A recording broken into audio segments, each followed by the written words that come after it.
All right, my name is Rich Schmidt. I'm here with Chenin and Sean Carlton. It's March 15th, 2022. We're at Twist Wine Company, Pacific City. Chenin and Sean, thank you so much for joining us today. Thanks for having us. First question to get things rolling is why wine? You want to go first or you want me to? Why wine? Mine's longer than yours. Then let's get yours out of the way.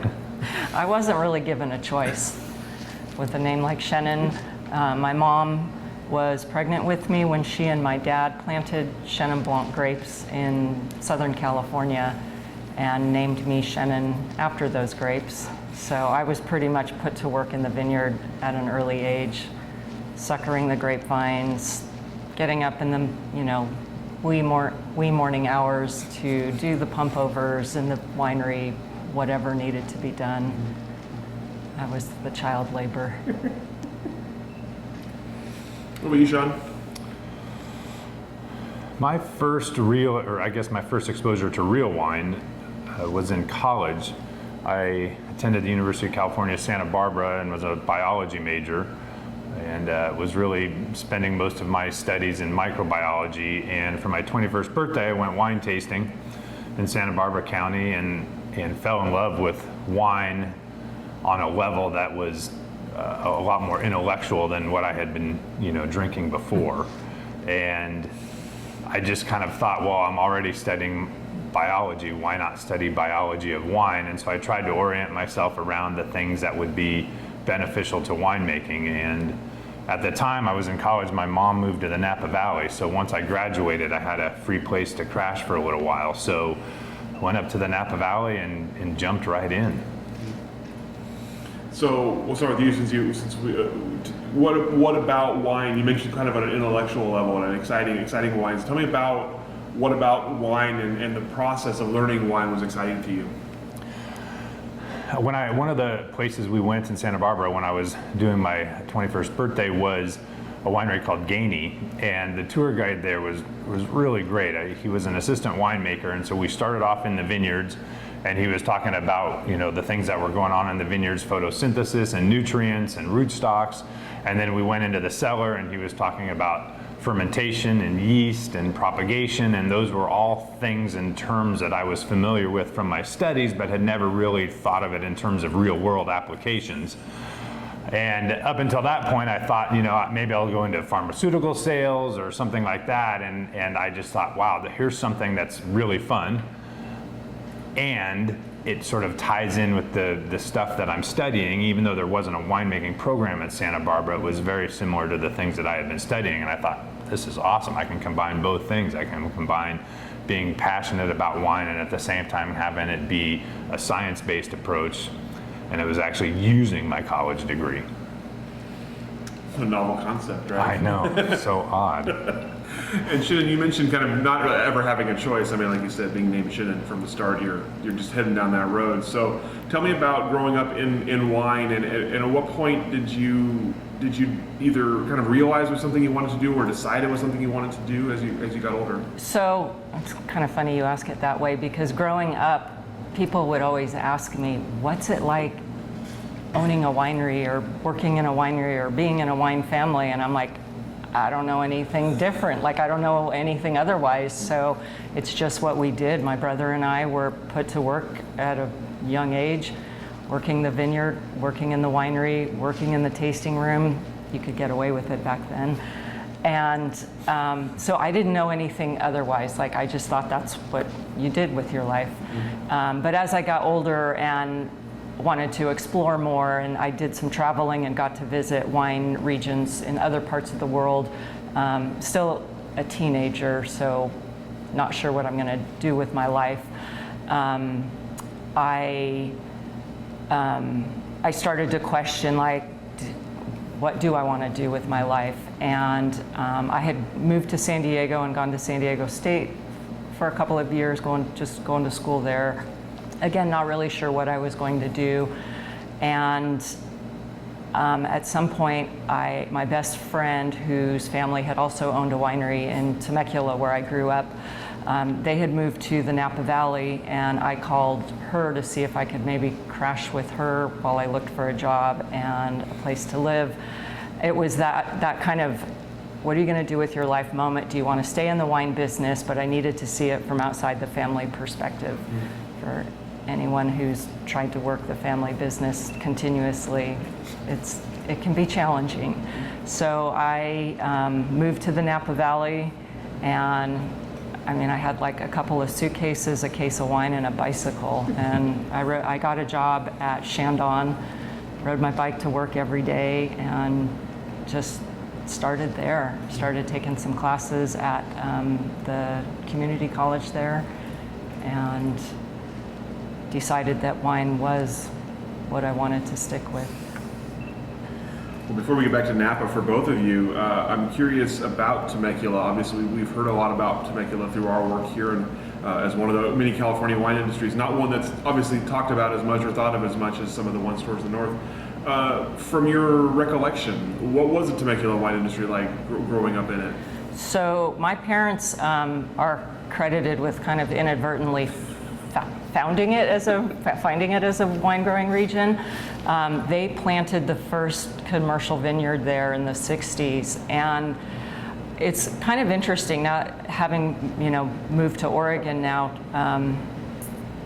and learning about the Oregon wine industry, and especially the Willamette Valley Pinot Noir roots. When my parents were looking at planting in Temecula in the 60s, there wasn't a lot out there, and they went to UC Davis, and they were told, you can't plant anything that far south. And it kind of parallels a similar timeline for when the Oregon Pinot pioneers were coming to the Willamette Valley, and the powers that be out of UC Davis were telling them, you can't plant anything that far north. And thank goodness everybody did, because the world's a lot richer wine world as a result. But yeah, my parents just forged ahead anyway. My dad's pretty stubborn, and he had an idea, and they planted Chenin Blanc and Petit Syrah, and from that spawned this whole industry now. But they were the first vineyard in the area. Ely Callaway got word of what they were doing at the time. He was the, I think, president of Burlington Industries or Textiles, and he showed up in a, I don't know, Cadillac or stretch limo or something chauffeured, and white suit, white patent leather, and stepped out into the dusty dirt to pick my parents' brain. And they were learning as they went, but as I think everybody was at that time, and they just forged ahead.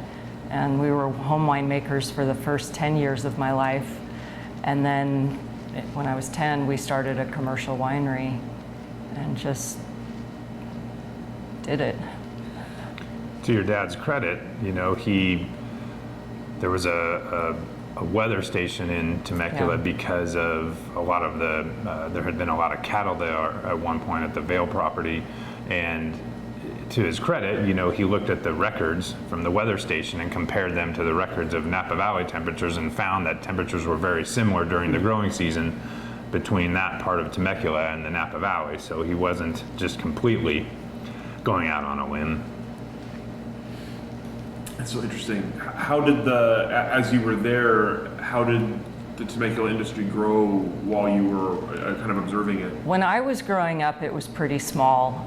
There were a handful of people who started wineries, and I think when I graduated high school, there was maybe a dozen wineries, or maybe it was 13 or 14. I mean, now I don't even know how many there are. I have to use Siri to get around, because not just where the wineries are, but the whole region. I don't even know my way around anymore. When I was growing up, it was very rural. My mom would point out, like when I'd go home to visit, my mom would say, and that's where the dairies were, that's where so-and-so lived. And I would have to kind of picture that in my mind and overlay it over all the houses and shopping centers and everything like that that had popped up. But it's completely different now. Never did I imagine I would go sit on a patio with beautiful fountains and overlooking these vineyards and horse ranches and beautiful vistas and $95 bottles of wine and stuff like that. It does sound very familiar. That's so interesting. I just remember the struggle. For you and the work growing up, like obviously you mentioned you didn't know any other way. It was just how you did things. How did you feel that the business did? How did you feel your parents were doing with things? Did they enjoy the work? Did they feel like was it a big struggle? Like how did it feel to you? Probably all of the above. I mean, it was a big struggle because no one took you seriously at the time.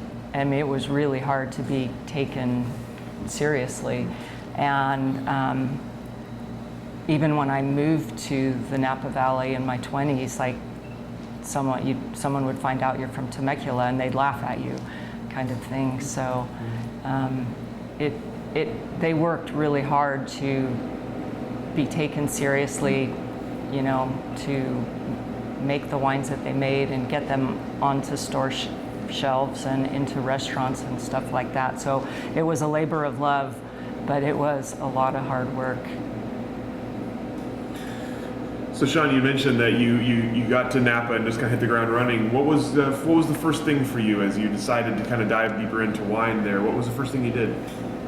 I had a job working in a tasting room in the Napa Valley, and just thought I would work, you know, in the tasting room for a summer and you know, figure out something else to do.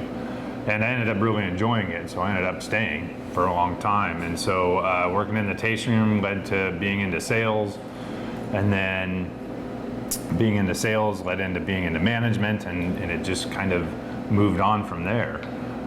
But I was always fascinated by the science side of things, and so I would always try to work a few days a week during harvest in the cellar to start understanding the way that things worked in the vineyard and in the cellar. And really that's just kind of what started it. And I was very lucky in the sense that the company that I worked for, which is called Pine Ridge Winery in the Napa Valley, started a winery in Oregon, Archery Summit in the Dundee Hills. And so in the mid 90s I was able to come up and do some work in the Willamette Valley at Archery Summit in the mid 90s, working some special events and harvest time, and so just started getting familiar with Oregon as well. So it was nice to have sort of these two different worlds I could bounce back between the Napa Valley and the Willamette Valley, and it was great. What were your initial impressions of the Willamette Valley when you got up here? I remember the very first time I came up, it was really, really foggy. And I remember flying into McMinnville and everything was just encapsulated in fog, and you're kind of driving down the roads and you've got these, you know, wonderfully big trees, but everything's covered in fog. And like I kept thinking that there were going to be a whole band of samurai warriors riding out of the fog, and it was just really surreal, but it was beautiful. It was a completely different experience than the Napa Valley, and it just really kind of put in perspective that, yeah, it is cooler up here. It is a different climate. It's much more in that sort of Pinot Noir wheelhouse than the Napa Valley was. You talked about kind of the, you know, you take a summer job that turns into much more than that. As you progress through the industry, tell me about learning the business of wine. Obviously, it's a kind of a unique business. What did you learn about it that kind of allowed you to progress to marketing, sales, things like that? And what did you enjoy about that, the kind of process of learning about it? Well, certainly I tried to put myself in the production side of things as much as possible, because that was what my science background was. And I think because of that, that helped me on the sales side, because I was really nerdy about, you know, what was in the bottle and how it was made, and having that passion in terms of selling the product. And, you know, this was in the mid to late 90s, and so Silicon Valley was starting to blow up at the time, and so the Silicon Valley blow up was then pushing money into the Napa Valley, and it was kind of creating this almost domestic royalty, in a sense, that these sort of, you know, Northern California, Napa Valley, Sonoma County wineries were starting to turn into these trophy wineries almost.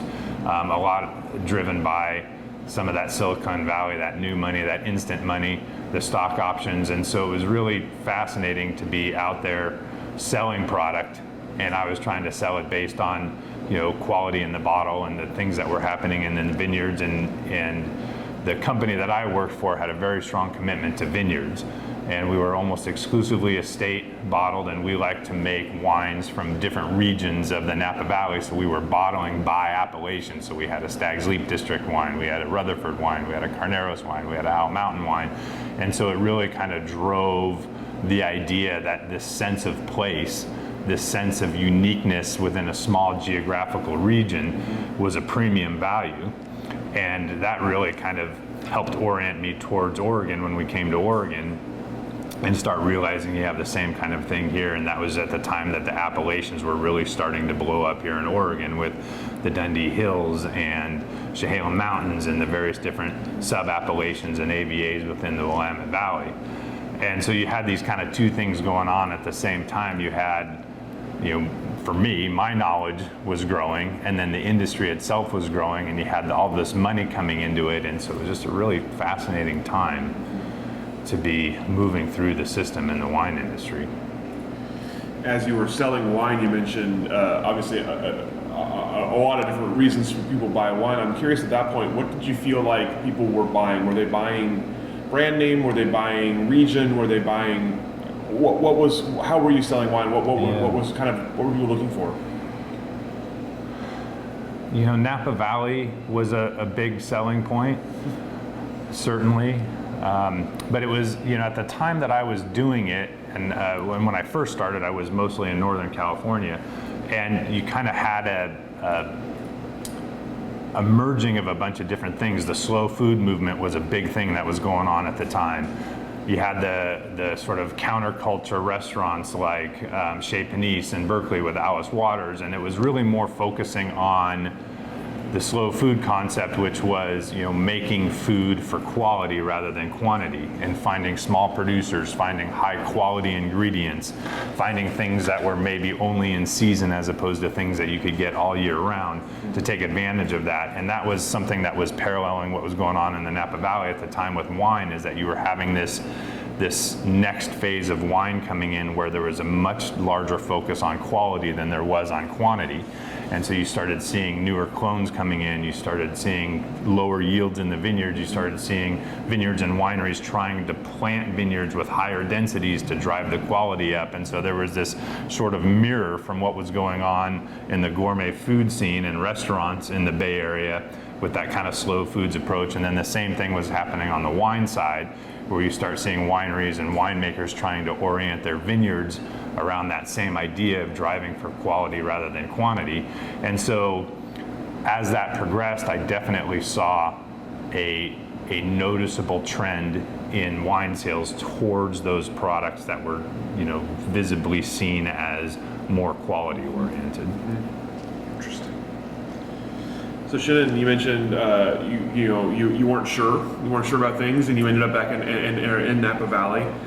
Tell me about kind of initial experiences in Napa Valley, and what convinced you that wine was something you wanted to continue doing? I don't know if there was like an aha moment for me, but working at Chandon, I would sometimes on my lunch break go up to into the lab and read some of the more technical publications, and that's, I think, was a big moment for me, that I realized I really did want to stay in the industry. I didn't know if I was going to go back to my family's or do it in the Napa Valley or end up somewhere else. I just knew that it was something I wanted to stick with. I was working as a tour guide and kind of as a sales and marketing guide. I had been living in France for a year and had just returned, and my French was still pretty fresh, so I was hired by a French-owned winery and pretty much took anyone that came through from the parent company, or even if some French people walked in off the street, they would call me to take them through or talk to them. But I think reading those publications in the lab and talking to the enologists and the people working in the lab really got me interested in pursuing it. And eventually I started subscribing to those publications and just reading them from end to end. And I don't know, when Sean and I met a few years later, we started home winemaking in our living room. We'd have like big, food grade garbage cans full of wine fermenting, and we'd try to remember to leave the windows open so we didn't suffocate the cat and stuff like that. I'm looking forward to hearing more about that in a second. So it's interesting. We've had a lot of sort of not necessarily aha moments, but the things that draw people in. That's a new one to me. To be so excited about the enology part of things, the technical part of things. What about that? Why was that something that grabbed your attention? I think when I was working at Chandon, there were some really great people that. And it wasn't just the lab people. There were some of the vineyard guys too. That like Chandon did a lot of education of their staff, and some of these people were just so down to earth and so easy to talk to and so approachable that I think had a, it's kind of like when you have that one teacher that makes you really excited about whatever subject. These were people that made it really exciting, and I have friendships with some of these people still today. But we've all kind of... Sure. So let's talk about the two of you meeting and how you met and how you came to make wine in your living room from that. Well... I guess technically the first time we met was at Chandon, although we didn't really realize it at the time. But Chenin was in charge of a hospitality party that was couch potato, no, wine paired with popular TV shows and junk food kind of thing. We were trying to make sparkling wine like more down to earth, and so I came up with this idea of pairing it with popular TV shows of the day and like junk food, so Lay's potato chips and Hershey's Kisses, what were the Swanson frozen dinners? Is that what they were? No, that was one of the hospitality parties that Richard threw. So yeah, there were stations set up for each of the sparkling wines, and each sparkling wine had and I had kind of drawn on cardboard these like fake TV screens with each show. So Friends, X-Files. I don't think it was Friends. There were Friends. Was? Yeah. Okay. Well, I did this party twice, so it had a couple of different iterations, but there was like a cop show, a doctor show. X-Files was one of them. There was Friends in one of the versions. And then we'd have the sparkling wine and popcorn, Lay's potato chips, Hershey's Kisses, Lil Smokies was with the cop show. I know it probably should have been donuts, but no. Yeah, and we were doing an event trying to just show people that you can have champagne with anything. It doesn't have to be a special occasion wine, and we were introduced then, but nothing happened. And then I don't know how much time passed. 2 years later, I went to interview for a job at Pine Ridge Winery, and he was the one that interviewed me. Mm-hmm. Yep. I got the job. She did indeed. So. Yeah, she did. So yeah, that's where it started, and we both obviously were in love with wine and started making wine at home. We'd go out and pick basically what was considered second crop. It was the stuff that was left hanging on the vine after first crop was picked, and we would try to let it ripen as much as we possibly could, and then go through and pick all the second crop, which was brutal because the clusters are smaller and they're fewer and farther in between, and the weather's crappier, and and then we would come home and throw it into food grade garbage cans in the living room and Try not to do kill all the our cat. punch downs in the living room. Yeah, try not to kill the cat and try not to kill ourselves with the carbon dioxide buildup. And it's amazing that we survived. So that's how we started making wine, and then we worked together not for very long, for about 3 months. Once we started getting serious, we realized it was probably not the smartest idea to be co-workers. So Chenin was able to get another job and went to go work for Groth Vineyards and Winery, which was fantastic. Another amazing producer in the Napa Valley. So before we get to how you guys got to Oregon, I'm curious. You mentioned obviously Archery Summit, and obviously Archery Summit is a pretty well-known spot around here. But at that time, what were your impressions of Archery Summit and of what it was doing up here? I was very lucky. Gary Andrus was a wonderful mentor, wild guy but amazing mentor, and he was really adamant about his staff knowing wine and knowing where the wines that he was producing had their roots. And so we were very lucky to have had access to wines from all over the world to taste in comparison to the wines that he was producing. And so I had a fairly good exposure to red Burgundies and certainly Napa Valley Pinot Noirs. And Archery Summit was founded the year before I started working at Pine Ridge, and so the first vintage of wines were in the barrel at Pine Ridge. So the first year I'm not there anymore, but Archery Summit made the wine in 2 different places. So some of the grapes were brought down to the Napa Valley and made there, and then the other half was actually made and fermented at Christum Vineyards. And one of Gary's ideas was to try to see whether or not a physical separation and making them in different places, in other words, making the wine in the Napa Valley versus making the wine in Oregon had any effect on the quality of the wine. And so I got to taste that first vintage of Archery Summit out of the barrel down in the Napa Valley. It was aging in the barrel.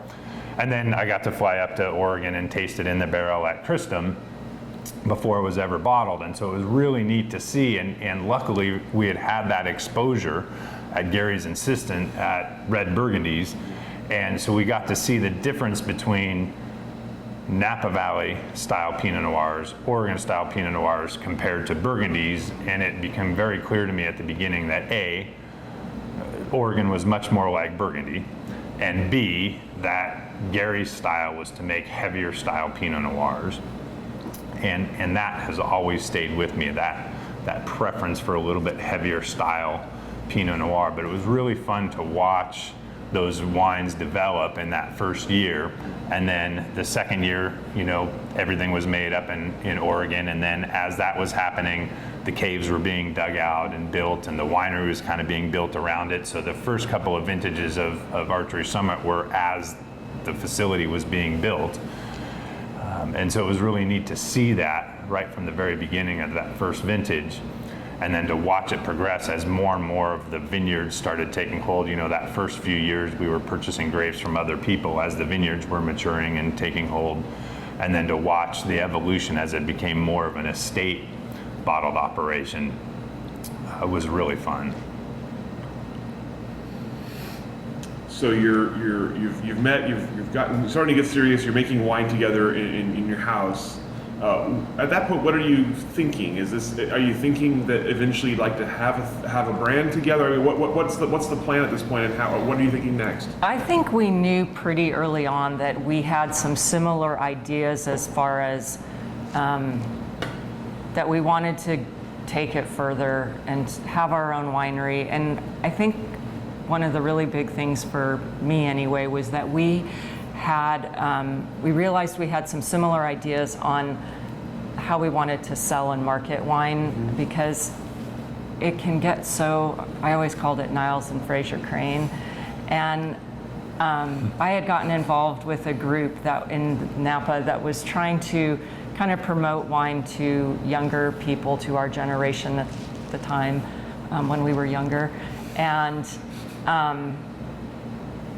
so many people were in my age group were not necessarily turning to wine when they would go out. It was, there was very early on in the craft beer thing, and we were of course into that as well, but people were drinking other things than the wine their parents drank. And so, that was part of the reason I came up with that, champagne and popular TV and junk food idea for a party. And so we knew that we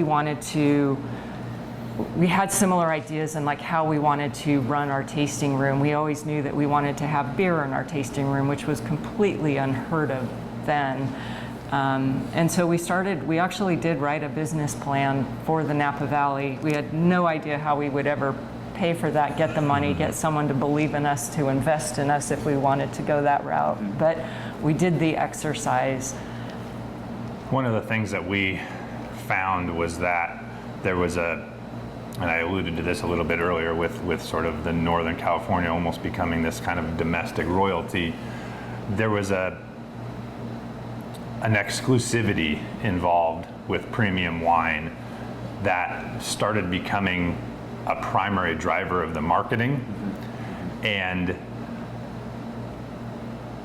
associated with that was this almost kind of culture. So it was a very vocabulary driven, it was very technical driven, it was very complicated driven. And so the marketing almost became, this is a complicated beverage for complicated people. And as recent college graduates that were hitting the Napa Valley, our opinion was that that was maybe not a long-term strategy for the industry, because our contemporaries were switching and going from beer to vodka and from beer to spirits and not going from beer to wine because of that barrier. And so as the baby boom generation was blowing up and making lots and lots of money, that sort of paralleled the evolution in the wine as it was moving towards more of that sophistication. And we were worried that that would come to sort of a grinding halt as the next generation came up, was not making as much money as their parents were, and had already had experience moving towards microbrew and distilled spirits that were really easy to get into. We were very concerned that that would not be a lasting marketing plan for the wine industry. And so we always envisioned ourselves as making premium wines, but having a way of bringing it a little bit down to earth and explaining it in a way that really, if you think about it, it's all alcohol is fermented sugar, right? And so we have a tendency to make wine really, really complicated, but at its base, it's the same thing as beer, it's the same thing as distilled spirits, it all comes from the same place. And we really wanted to try to approach it from a little bit of a less complicated, less sophisticated way of marketing the product. That was before hard seltzers came on the board too. You hadn't have to worry about those yet. Yeah, although there was a first incarnation of it when I was in college. There was a product called Zima, which was essentially a hard seltzer. Yeah, it was a malt beverage, right? That was carbonated. Oh yeah, I think we were kind of talking about just how we wanted to market our product, and really we're trying to market it as a product that is a fun everyday experience and didn't need to rely on that sort of sophistication and complication and excessive terminology.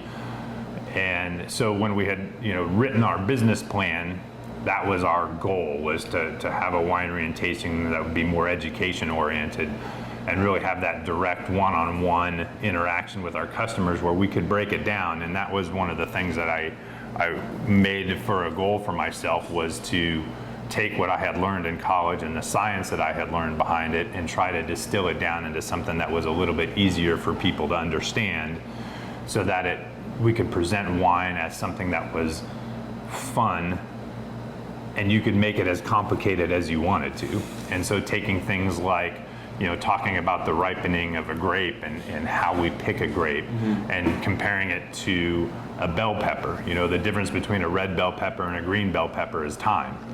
And so that seems like something that people understand, but yet when it comes to ripening grapes, we've made it so complicated that people are too scared to get into it, but really it's kind of the same concept, right? You want to pick the grape at some sort of optimal ripeness, and if you can find ways of using different references to help people understand what's going on, as opposed to making it really complicated with these very esoteric wine descriptions and sensual this and seductive that, and those things have their place, but we found that it was really off-putting to our contemporaries at the time, young people who are the next generation after the baby boom generation. But we never implemented our business plan in the Napa Valley. Never came around to happening. Yeah. So what did prompt the move up here? What was sort of the next step, and how did you end up in Oregon? The winery that I was working for, Pine Ridge, after Archery Summit, really got established and had been running for a long time. Danielle Andrus, who was the founder's daughter, was moving on, and she was the general manager at the time. And so Gary asked me if I'd be interested in the position. So I told him I would be interested, but that I wouldn't do it without having given Chenin the opportunity to see Oregon if we were going to move from the Napa Valley to Oregon. So we flew up and checked out Oregon, and I spent one day in Oregon. spent one day checking out Oregon. Yep, and it was not a rainy day, which was really pretty false advertising at the time. It was early in the season. Yeah.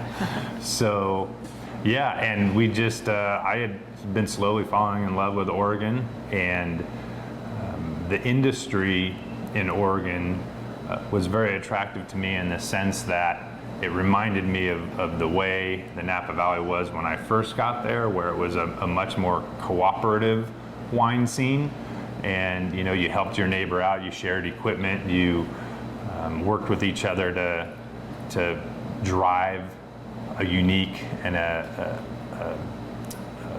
sense of place style marketing. And that reminded me of the way the Napa Valley was before it sort of started heading down that royalty path and a little bit more sophisticated and complicated and expensive. And so that was attractive. And we also wondered if maybe we'd have a better opportunity from sort of a financial standpoint to start a winery in Oregon as opposed to the Napa Valley. And that was at the time, the Napa Valley, where land prices had gone from, $10,000 an acre to $100,000 an acre. So that was starting to become a much more difficult prospect. Yeah, and I guess we just decided we would do it. We did it. Yeah, so that was in 2001. Yep, 20 years ago. So Chenin, you mentioned you didn't have a lot of Oregon experience. When you moved up here, what were your initial impressions?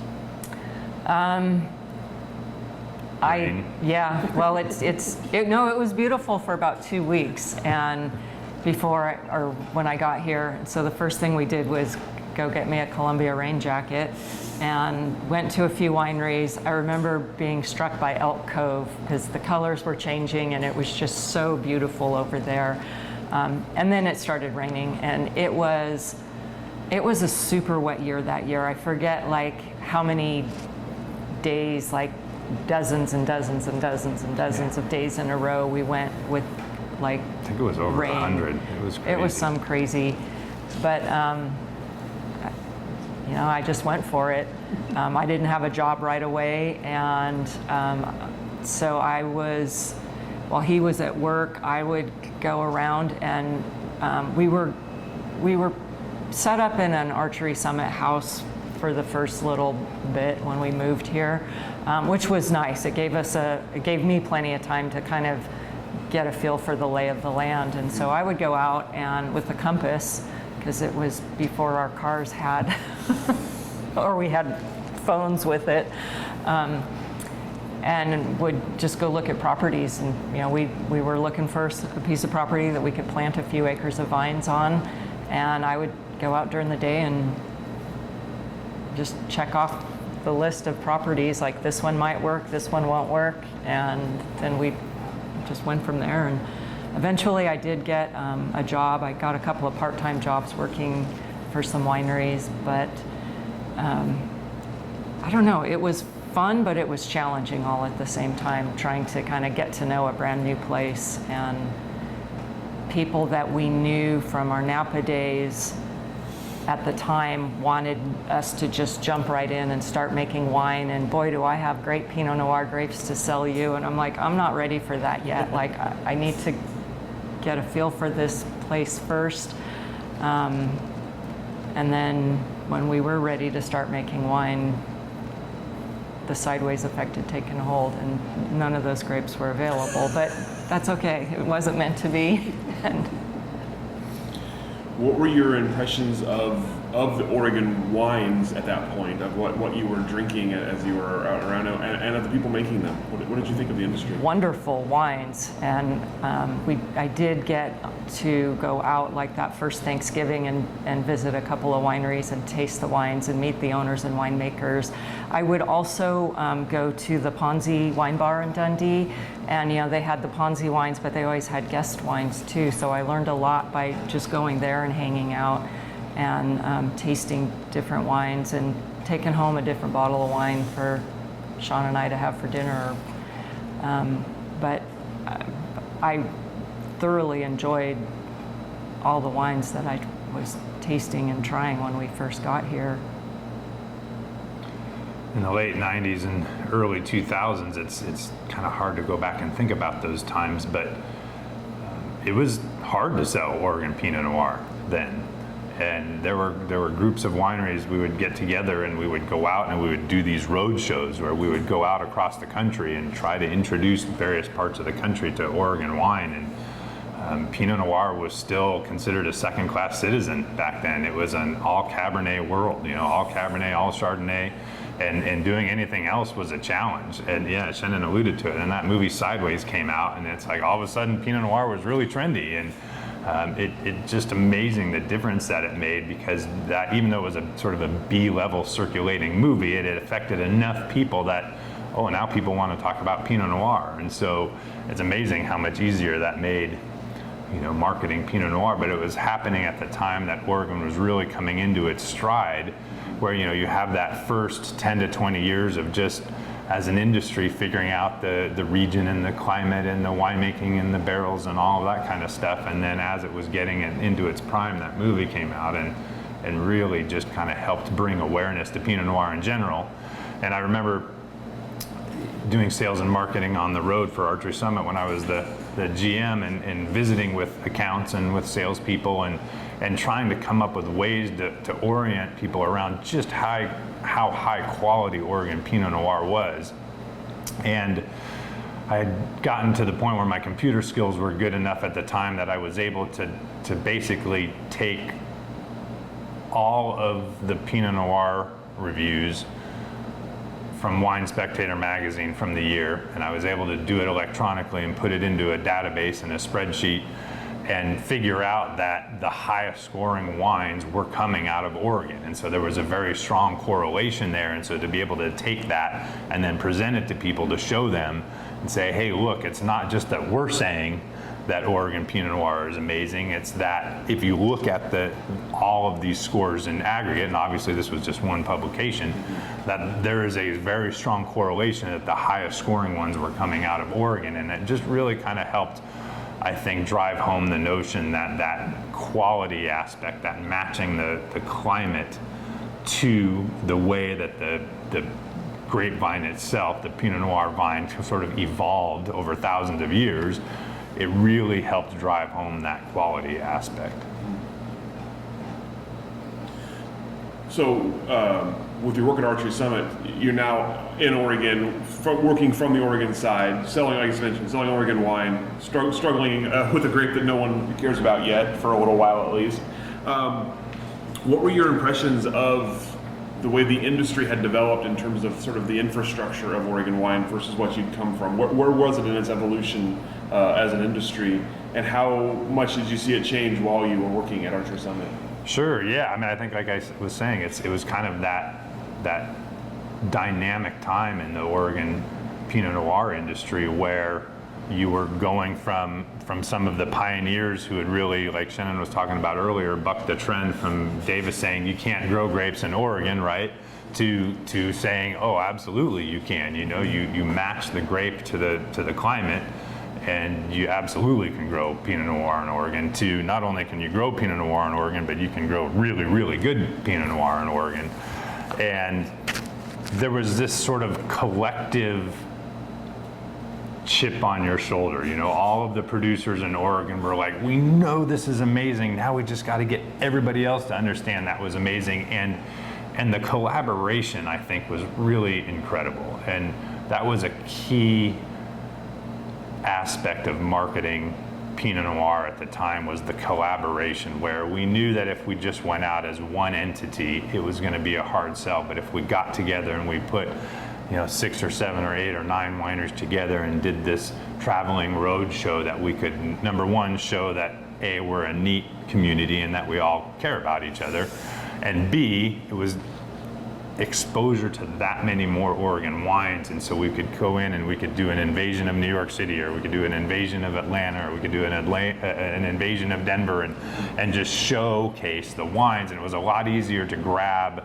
restaurant and wine buyer and retail store people together when it was, hey, there's 7 or 8 Oregon wineries coming out to do this event, as opposed to just one. And that collaboration, I think, was really, it drove it home for me, just how different the Oregon wine industry was. So Chenin, you mentioned that it took a while to feel comfortable, it took a while to be ready to do what you wanted to do.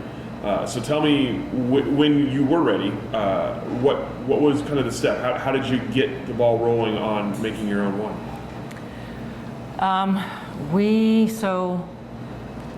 We started our own winery in 2006.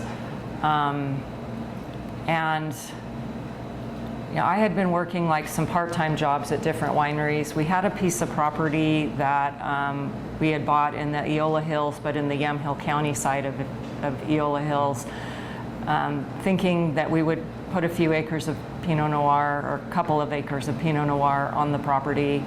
And I don't know, I mean, I think just little by little we just kind of felt like it was time. We had been building our savings. We had rewrote our business plan. We actually rewrote it, or revamped it, here in Pacific City after running our dog on the beach, and realized that our ideas hadn't changed all that much, just that the time had, and the location had changed. And Sean was ready to move on from Archery Summit, and we just knew it was time to quit our day jobs and take that leap of faith and go out on the limb and see if it would break or not. And so our first vintages were actually, our first couple of vintages we did, what do you call it, negociant style? So we just, we bought some wine and finished it and put it out there, started distributing it across the country. And then in '06 started crushing our own grapes, and those started being released a year to 2 years later, and it just kind of snowballed from there. Yeah, I think one of our core drivers was that same concept that we'd had when we wrote the business plan in the Napa Valley, was how do we bring wine to younger people without it being overbearing. And so the first label that we started, which was called Basket Case, was essentially designed to be just that, right? It was designed to be a little bit less complicated, a little bit more whimsical. And so we started marketing that across the country, and that was our negociant style wine, where we were buying partially made wine and finishing it and bottling it, and then distributing it across the country. And it was our way of kind of coming out and saying, hey, look, you don't have to take it to the level of complication that a lot of these wines are marketed as. You can still have fun. You can have a less expensive bottle of wine that's still really drinkable and still really good, but doesn't come with all of that sort of excess snobbery and excess complication. And we did pretty well the first couple of years with it. And then the financial crisis of '07, '08 hit and just wiped everybody out. Distributors were going belly up or not paying their bills, and Everybody just kind of retreated, and all of the big producers and the distributors were, kind of getting together and saying, hey, you got to pay attention to the big brands.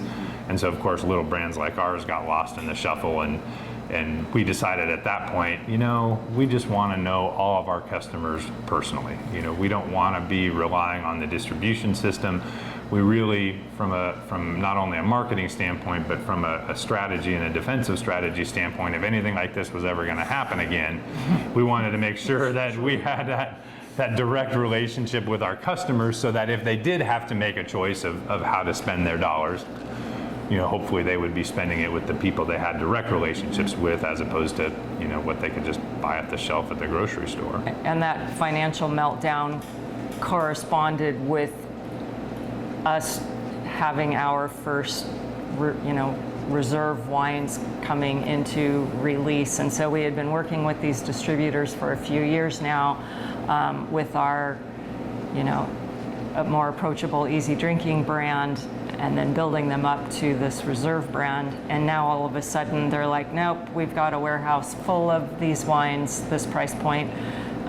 We don't want your reserve wine. We can't take it. And that left us in a world of hurt, trying to figure out what we were going to do, how we were going to sell all this wine. And that's when the tasting room came about. Yeah, we'd had, like Shannon said, a property in the Iola Hills that we were planning on planting and making Pinot Noir from it. And, then the financial crisis started happening, and there had been a lot of Pinot Noir planted in the Willamette Valley for the few years prior to that. I mean, it was that kind of next phase of blowing up, at least in terms of vineyard plantings. You had California Purs coming in and buying up land and planting grapes, and then you had bigger California producers coming in. And so our thought process at the time was, maybe it's not the right time to plant right now, because there's probably going to be excess grapes available, because in our opinion at the time there was too much planting going on based on where the industry was. So we decided that we would not plant our own vineyard, and that we would just try to develop contracts and purchasing agreements with different producers to kind of keep that initial upfront cost down for us as we were starting our own company, but yet give us the ability to start making premium wines. And we actually started by making Merlot, Syrah, Cabernet, and then of course Chenin Blanc. Of course. And at the time, the only Chenin Blanc that was around was in the Horseheaven Hills of Washington. So we were able to develop a relationship there, and now it has become much more acceptable to plant Chenin Blanc in Oregon. But at the time, it wasn't. But we've been running with that vineyard for a long time, and have had a lot of fun with it. But yeah, so of course we had to do Chenin, and we started with Syrah and Cab and Merlot, and then gradually moved into the Pinot Noir side. Yeah. And we had that piece of property that we eventually had to make a decision as to whether or not we wanted to plant it or what we wanted to do. And we just decided the way that the industry was going and the way that we needed to go for our business was that it would be better to sell the property and use the revenue from that to help drive the brand. So we did end up selling the Iola Hills property, which we sold to Brooks Winery, and so that's now where they have built their facility, and it's an amazing facility, and they've done great things with it. So you mentioned Pacific City earlier, where of course we are now, an interesting place to kind of plant your anchor. So yeah. Why here? We, when we moved to Oregon, we started exploring Oregon, just getting to know the place, and we found ourselves coming back to the coast. Like, we'd go to Crater Lake and we'd come back to this neck of the coast. We'd go to the gorge and come back to this neck of the coast. And so we ended up buying a little beach shack. It was something we were just going to use on the weekends, share with our friends. And when push came to shove and we were ready to start our own winery, we had sold the Iola Hills property. We downsized into that little beach shack and ran our business from our little home office. And we liked the idea of being near the water. Both he, having gone to school in Santa Barbara, and where I grew up in Southern California, I was never very far from the beach. I went to school in San Diego for a while and would go study on the beach. So we both like the idea of living near the ocean. Obviously, it's a little different than California beaches, but we fell in love with the area and decided that this was where we wanted to plant our roots. And when we decided to open the tasting room, we found a space here in town that we thought would be a good location for our tasting room, and set to remodeling it in 2008 and opened the tasting room there we were in that location for about 10 and a half years. We were talking about opening a taste room in McMinnville, and we realized when we went back to our business plan and looked at what our sort of core founding principle was, which was to try to make wine a little bit less esoteric and make it a little bit more approachable. We realized that if we were capturing people when they were on vacation in Pacific City or out the Oregon coast, that it'd be a little bit more relaxed atmosphere, rather than be in the Willamette Valley where people might be hitting 2 or 3 or 4 wineries in a day and just getting this constant barrage of complication, so to speak. We just thought that by capturing people when they're just in a little bit more of a relaxed state might be a good way to market our product, and so thought that it'd be more fun to have a taste room here in Pacific City where we caught people at that element of being on vacation. And like Shannon alluded to earlier, we always wanted to have this idea of, yes, we want to market you wine, but that's not the only thing you're allowed to drink. And so we wanted to make sure to have some beer on tap, because there's always, even going back to our Napa Valley days, there was always some member of a group that showed up that just didn't want to do wine. A beer. And so they'd either sit out in the car or, sit there and complain, or it's like, well, why rule it out? I mean, we have a saying, it takes a hell of a lot of beer to make great wine. And so why not have some beer on tap as well? And so I think that's really kind of helped us in the marketing, and that it's just, hey, it doesn't have to be really complicated. Let's enjoy some really good wine with some really good friends and have a good time, and that can be as easy as it gets, and you can make it as complicated as if you want to, if you're really interested in that.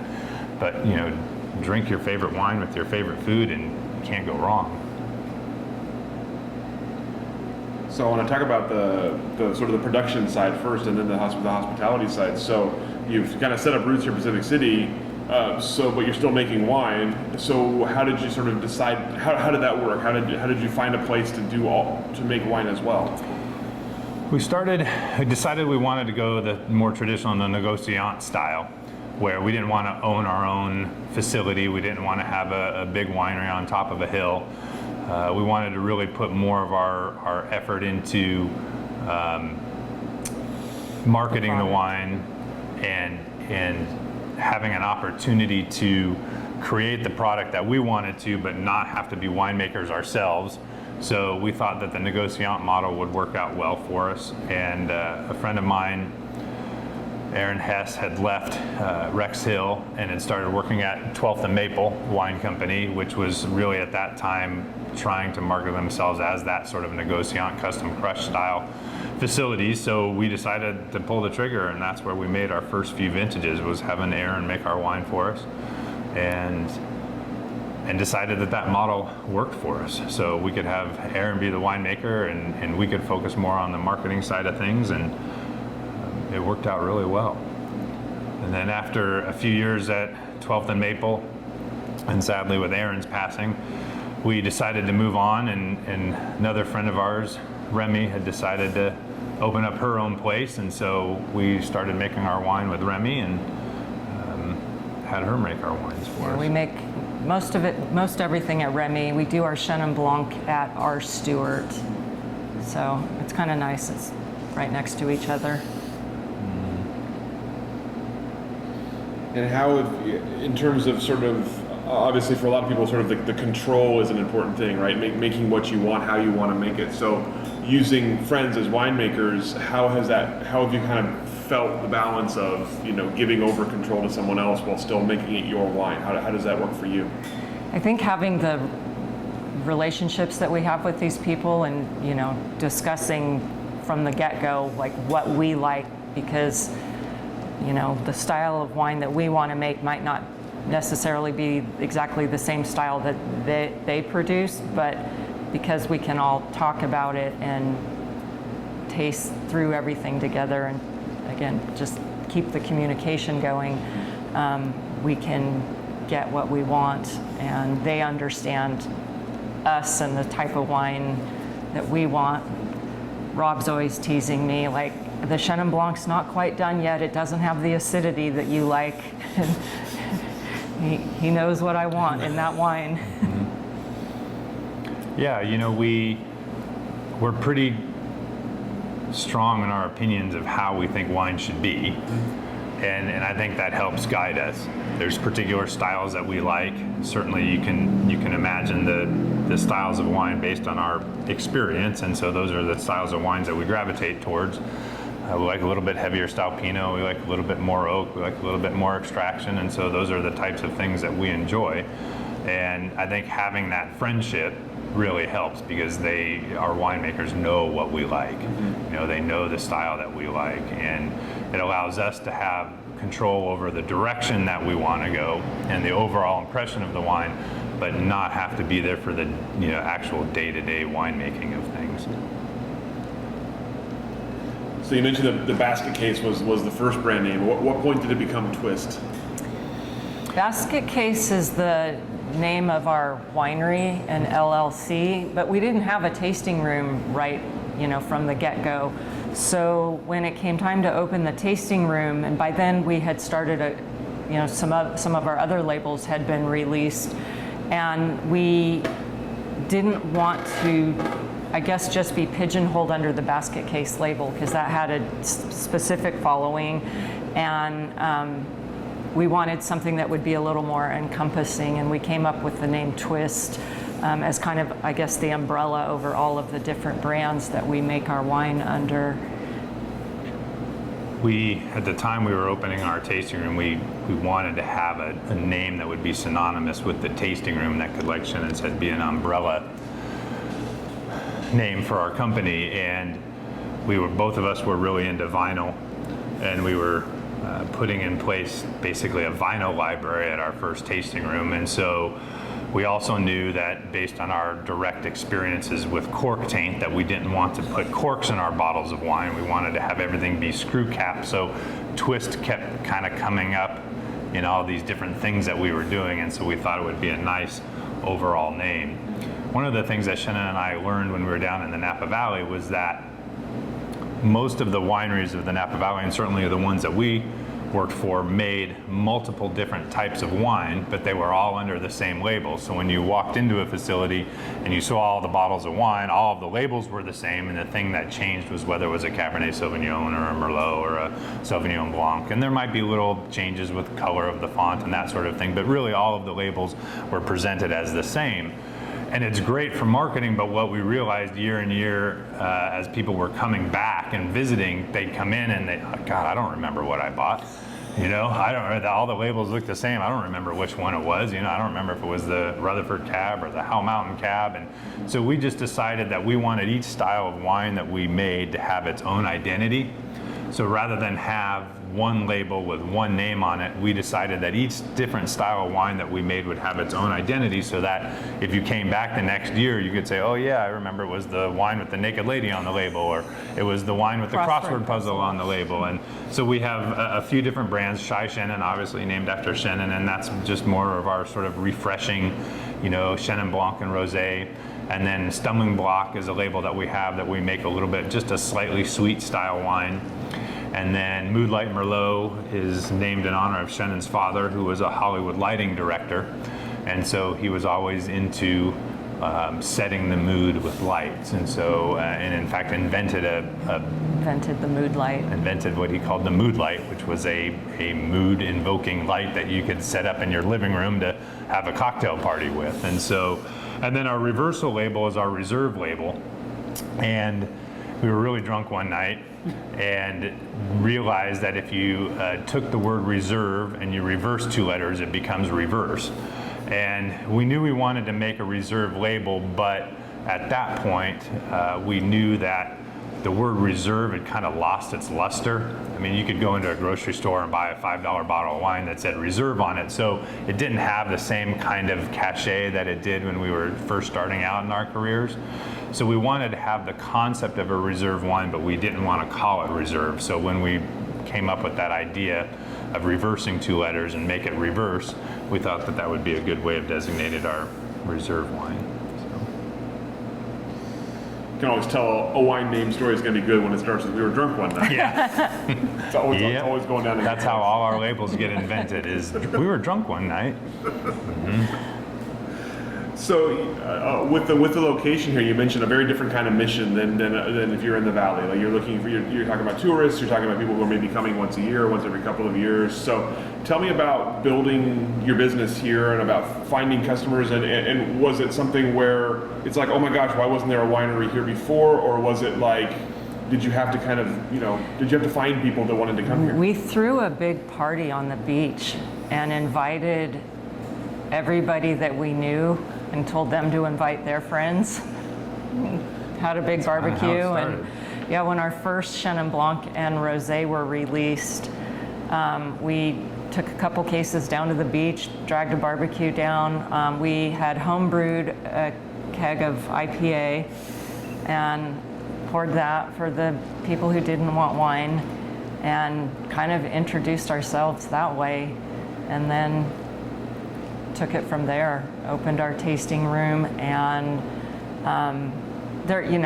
Pacific City is a pretty small full-time population, but there's also a lot of people that have second homes here that come out pretty regularly, and so little by little we got to know these locals and regulars, and they became our following, and it just kind of almost like the concentric circles just expanded from there. Yeah, I think we were sort of accidentally at the right time. Pacific City was getting more and more popular. Once sort of social media took off, and everybody's taking a picture of the Rock and of the Cape, and standing up and doing the selfie pose at the end of the Cape, and it just kind of started driving more people here. And I think going back to that aspect of having some beer on tap and having a nice selection of beer helped us with locals too. So it just kind of, in a sense, doubled our potential customer base, because not only could we capture the wine drinkers in town, but we could capture some of the beer drinkers in town. And then, yeah, like Shannon said, it just slowly, word of mouth slowly started spreading, which is kind of how we wanted to set it up. We certainly would have loved to have had our sales be higher right at the beginning, but going back to that aspect of trying to have sort of a really solid base of people that we knew directly to protect ourselves if ever there was another crisis. Surely not. Imagine Amazing. that. So we kind of just built it slowly and organically, which really helped us out when COVID came. So Well, I'm going to ask about COVID in a second. I have one more question before that, though. In terms of the clientele here, did you find people were? You mentioned kind of you wanted to be very approachable, but you could go down the rabbit hole if people wanted to. What did you find in terms of wine clientele here? Was it what you expected, or was there more? Were there more people here who were perhaps more adventurous or more seeking more education than you expected? yeah, no, I think it was all across the board. I think that's one of the great things about being in a destination place, is that you get exposure to all different sorts of people. We actually started something in that vein in our last location, which sadly we suspended for COVID, but we called it Sunday School, where it was a little bit more education-oriented tasting experience, where we opened an hour early on Sunday and you could sign up for it in advance, and that was where we could sit down and have an educational session where we were tasting wines and talking about vineyards and talking about photosynthesis and talking about fermentation and a little bit more of a technical aspect, but still presented in a very easy and educational way, and that really kind of helped too. When as you were growing, did you have something in mind as like an end goal? Did you have a certain number of wines or a certain number of cases, or did you have an idea in mind of what you wanted to reach? don't think we had a production number in mind, but our basic mantra was, we want to make wine that we want to drink. I mean, that's what it comes down to. At the end of the day, we're drinking our own product, and we don't want to make anything that we don't want to drink. And it seems really simple, but that's just what it ended up being. And so our goal was to make the wine that we wanted to make the wine that we wanted to drink, and then we just let the brand grow based on demand. And as our sales and demand increased, we increased our brand. But I think we found that I don't know if we quickly outgrew it, but we eventually outgrew the old space. And it was almost like we were up against this limit with the square footage of the building, when everyone wanted to show up at the, kind of happy hour drink time. We couldn't handle it. And that was an impediment, but we've figured out how to get over that, I guess. By moving. So tell us about the new space and how it came to be. The building had been empty for a couple of years, and we noticed the terms for the offering of the building had changed, and a friend of ours who's a realtor and I dragged Sean in here, and it was completely different. It was track lighting everywhere. It had been not really a gallery, but they showcased a lot of glass artistic pieces and stuff like that. So there would be like these, this like carpeted corner where they had specific lighting on specific glass pieces, and just there had been shelving everywhere. So there were, like, you could see the holes from all the shelving. There was track lighting. I've never seen so much track lighting. Carpet, but like the building has good bones, and it had a great feel to it. And our realtor Shay and I were like, we've got to go for this. And that was in late 18, and we got the place in 2019 and started remodeling. Spent 3 months remodeling and getting the license switched over and everything like that, and got opened up to great fanfare from all our friends and customers and regulars who were so excited for the new space. The more, twice as much elbow room, a little spot in the back to do a kitchen for some small plates, being able to offer some more retail food items, being able to expand our beer and champagne and sparkling wine offerings. And then 7 months later, COVID shut us down. It was a fun run. Indeed. So with the new space, you mentioned kind of all the possibilities that opened up for you. Mm-hmm. What did you have other plans for? I mean, what was the plan to kind of to grow into the space? Did you have other things that were kind of on the docket? We wanted to add some food, some small plates, because we didn't have space at the old space, and the retail food items, and expand the beer. And then also expand that Sunday school that Sean was talking about, to where we could hire more staff so that we could be offering Sunday school on a Wednesday evening, or if a private group was coming into town and they wanted to, hire us to do Sunday school, we could do it. We've got a whole upstairs area and our office is up there, but there's more space up there that we could do that, and host larger groups up there.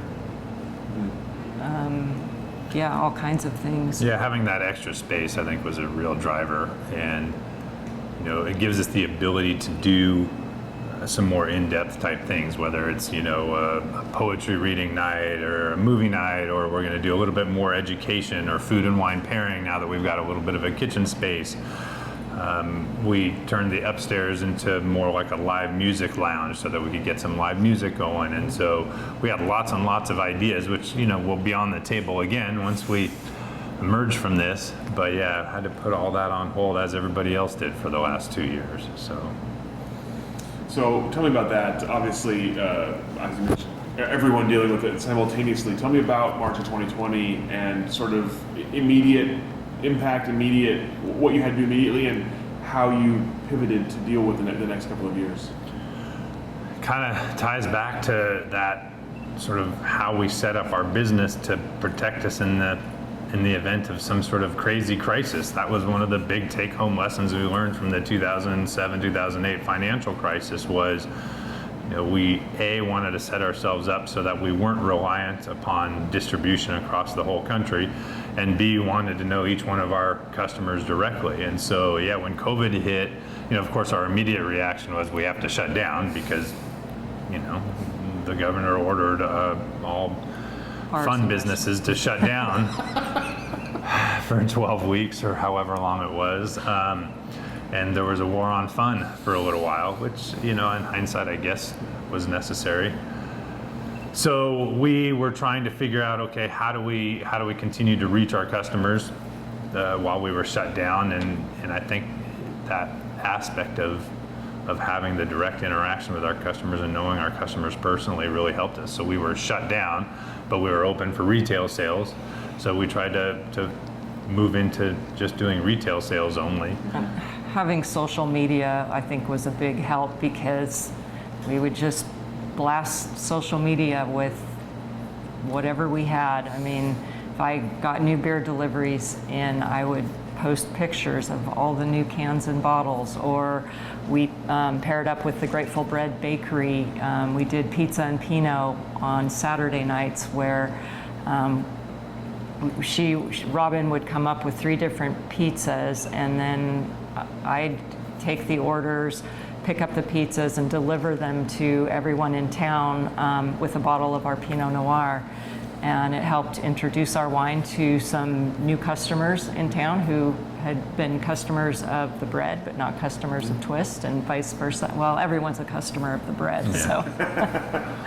But that was probably the first big thing that we did, and it helped us, financially, and it also just helped break up the monotony of, and the depression of what we were going through and what we were all experiencing, and for customers too, because they weren't, they didn't get out, there wasn't any place open, so having someone show up with a pizza and a Pinot was pretty cool. And then every 2 weeks when the PC Sun, our little local newspaper, came out, I kept asking Tim, the owner, to bring me copies of the PC Sun, and I would take it to everybody with their pizza. And people loved that. I mean, to get the news, and they didn't have to leave their house. So that was a really big help. Again, not just financially, but I think for everyone's psyche. But we spent those first few weeks, one of us would be down here waiting. We set up doorbells, as you heard earlier, for deliveries, and we put a sales window in the kitchen, and would do all the sales that way, especially in the beginning when there were so many unknowns, and people would ring the doorbell and we'd bring the wine out to them. We set up a little delivery here in town so people could call and we could do contactless delivery. We had people that we would just leave their purchase outside their garage or just inside their garage or wherever they wanted us to. But one of us would be kind of dealing with that while the other one of us was up in the office, or we actually set up a little office down here. And we're just looking at ways to find financial aid or filing for grants and loans and whatever was out there, trying to do anything that we could to get some dollars in the bank to keep our business afloat while we figured this whole thing out. I think our business model, our structure helped us in some ways in that Pinot Noir especially is a really good food pairing wine. And so I think as an industry, the Oregon Pinot Noir industry tended to get a little bit more restaurant heavy over time, a little bit more on-premise oriented. And so when everything shut down at the same time, all of a sudden those restaurant sales dropped out. We were really lucky that we didn't have a large exposure to on-premise distribution throughout the country, because it just disappeared overnight. It is slowly coming back, but that was a big hit. And hopefully we can all get back to where Oregon Pinot Noir can be dominant in restaurants again, but it's been a long, hard path for a lot of people. Talking about the path for you, obviously some kind of fits and starts along the way with reopenings and reclosings and mask mandates and all that kind of stuff. Tell me how you sort of handled it here and what it looks like for you now in March of 2022. It's a good question because even though the mask mandate is on hold or temporarily over, we're not done with this thing yet. And it's been a really interesting learning process. We, of course, were shut down at the beginning, and then when we came back, we had to have tables spaced a certain amount apart. We only had, we could only have 50% occupancy. Everybody had to wear a mask. So many people per table. Right. Like Yeah. our That's locals right. couldn't just all crowd together like they used to. So it was an interesting. One of our big draws was people would hang out at the bar and socialize, and then that disappeared overnight. And so we absolutely had to, follow all the rules and the procedures, and we spread out and we lost tables and we minimized, capacity.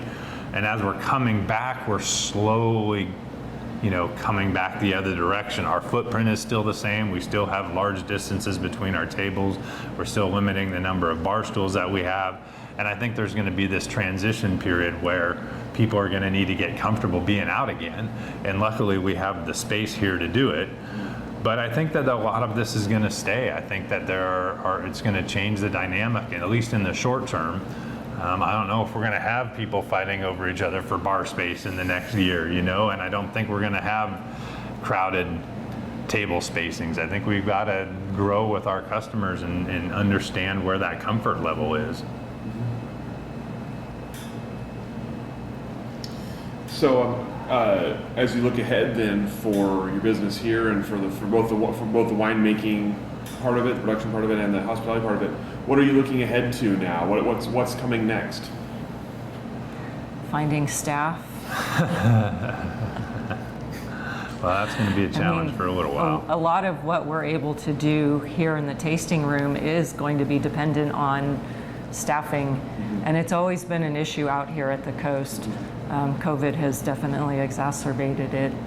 So. And unfortunately, the wine industry isn't one of those industries that can turn on a dime. When you're talking about having long-term contracts and you're talking about 3 to 4 years to make a red wine, when something like COVID hit, you don't have the ability to change your production as fast as something like a COVID crisis. And so we've kind of just kept things even keeled. We haven't wanted to rock the boat. We haven't wanted to make too many big changes. And so as we're coming out of it, we're now going to have to take a look at the way the industry is, look at how our customers are, see where things are heading. And it's going to be making that transition from a little bit more of a defensive posture to, okay, what's our opportunity now? And I don't think that question is answered yet. I think we're still another year or two from figuring out what the new normal on the other side of this thing is going to be. And personally, I'm loath to make too many crazy changes until we have an understanding of where that's going to go. Is there anything you're looking ahead to that you want to do, either from a varietal perspective, from a style perspective, from a event perspective? Is there anything you're looking ahead to that you're kind of excited about in the future? Just getting back to a little more normal or Normalcy would be good. pre-COVID normal. I don't know if we'll ever get there, but it's just been a really exhausting couple of years. One of the things we've tried to do with our tasting room is kind of make it a little bit like a community living room and have it be a place where people can just kind of hang out and relax. And we lost a lot of that, so we kind of lost a sense of community over the last couple of years, and I think everybody has. And so we're just going to have to reevaluate as people's new comfort level, and are we going to get that sense of community back? Are we going to be able to hang out together again? And I'm very much looking forward to that, but I can certainly understand that it's going to be a little bit of a transition. I think some of that's starting to come back. And a couple of the good things that have come out of all of this is our new patio area out back. We now have some outdoor seating that's really nice in the summertime, and a big lawn area that serves as overflow. And these big long tables over here, those were our COVID tables. And now that's kind of where the locals hang out in the evening, and it just becomes their little space that they take over. And we have kind of different groups of locals, but they all commingle. And so you'll have the fishermen over here and just our regular group of friends, but they all know each other and they bounce back and forth. And so that there's some small aspects of that community starting to come back, but there are some people that some customers that may or may not come back depending on their comfort level. And you know, we're still delivering wine to their doorstep if they want it, but as far as how comfortable they feel coming back in here like the way they used to, I don't know if that will ever happen, or it might just take them a little bit longer than others. I think one of the things that's going to happen, especially with the direct to the consumer market, when you're selling directly to customers, I think the concept of a safe space is now going to be in everybody's idea of where they want to hang out. You know, it's all going to be, do I feel safe in this space? How many people are in this space? You know, even though the mask rule is over, COVID itself isn't over, and so I think that there's a way to distinguish yourself by providing a safe space for people to hang out. So I want to talk about the industry a bit more from kind of a mile high perspective here. Let's talk about obviously you've been around Oregon wine for quite a while now. You've seen a lot of changes in the industry. Tell me about the biggest changes you've seen. What are the biggest changes from kind of introduction to Oregon wine for yourselves to now, and what does the industry look like to you now in 2022? That's a tough question. It is. That's why we asked. Yeah. Well, it's certainly a bigger industry, that's for sure, and I think that you're going to see that continue to grow, and I don't mean that in sort of a general aspect, but I guess I do. I think that one of the things that we have seen is we're seeing this influence of climate change happen. And you know, when I first started coming up to Archery Summit in the mid-90s, you know, our average harvest date was into October. And as we're progressing and we're now into 2022, you know, average harvest dates are into September. And so, you know, some of that is just changing in knowledge and how we've evolved. But I think that there is something going on with climate change, and because of that, I think you're going to see, especially things like Pinot Noir and Chardonnay, you're going to see more of the larger volume producers move into Oregon, and we've already seen that happen over the last 10 to 15 years, and I think that trend is going to continue. And so I think in some ways that will be good in the sense that it will be getting Oregon Pinot Noir and Oregon Chardonnay into a much wider audience. But at the same time, I think it also is going to present opportunities to distinguish yourself in that sort of quality to quantity battle. And I think that we're going to have the opportunity to just continue to find that little niche on the quality side of things that we can market directly to people that are coming to Pacific City and visiting Oregon and checking out the Oregon coast. With Pinot Noir specifically, obviously it's been Oregon's bellwether grape for a long time now. We're seeing more and more places doing what you're doing, where you're making Pinot, but you're also doing a lot of other kinds of things. How do you see that progressing? Do you see something else either taking over for Pinot Noir or challenging Pinot Noir as the dominant thing, or do you see Pinot driving Oregon forward and other things just sort of kind of falling in line? I think you're just going to see more and more varietals coming online. I think Pinot Noir is always going to be the backbone of the industry. And then certainly Chardonnay has been coming on strong recently, but I think you're going to find, especially as a little bit of climate change creeps in, it's going to be a much more conducive environment for a broader selection of grapes. Like we said earlier, you're already starting to see Chenin Blanc being planted in the Willamette Valley. We're getting our bigger reds down from Southern Oregon. I think Southern Oregon is going to start seeing a lot wider distribution of different types of grapes, but I think you're just going to see more varietals.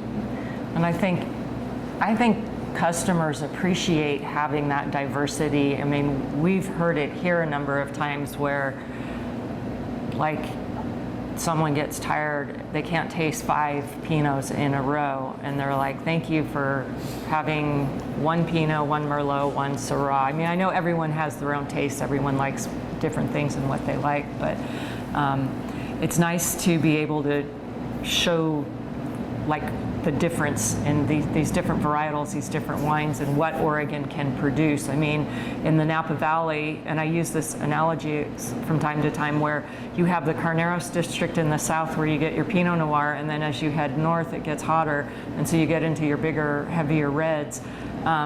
In Oregon, we have the Willamette Valley, that's cooler and where our Pinot grows, and then it gets hotter in the southern part of the state, and we go down there for our bigger reds. So we have to traverse a much wider, we have to go a lot more miles than we did in the Napa Valley to make those kinds of wines. But like we said earlier, we like to make what we want to drink, and so we traverse 2 states to get that. Right. That's all the questions that I have for the 2 of you today. Is there anything I didn't ask that I should have asked? Anything we didn't cover that we should have covered? I don't think so. No. Excellent. Other than that, we both worked in libraries in college. Seriously. Well, we need to have a whole other interview about that. Yeah, I worked in a library in college too. See? Nice. No. Awesome. Libraries and a record store. Yeah. That's a good combination. And we were both DJs. That's right. We were both That DJs. sets you Yeah. up for everything. Yeah. That's awesome. Thank you both so much for your Yeah. time. Thank you Thank too. you. Yeah. Thanks for coming out to the Nice to meet you. coast. Real hard sell there.